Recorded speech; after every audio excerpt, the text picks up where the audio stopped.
नमस्कार दोस्तों, Krishna home clinic में आपका स्वागत है। आज हम बात करेंगे कुछ प्रॉब्लम्स के बारे में जो कि ज़्यादातर ठंडा में देखने को मिलती है।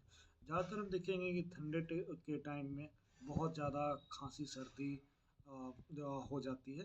तो उसमें बहुत सारी होम्योपैथिक मेडिसिन हैं जिसके द्वारा सिम्टम्स को ठीक किया जाता है। तो मेनली सिम्टम्स आती हैं जैसे कि बहुत ज़्यादा खांसी हो रही है, गला पूरा एकदम फँस जाता है, आवाज़ नहीं आती है, तो उनसे भी होम्योपैथी बहुत अच्छी काम करती है। तो आप होम्योपैथी में कोई मेडिसिन्स का उपयोग कर सकते हैं या अपने नज़दीकी डॉक्टर से संपर्क कर सकते हैं।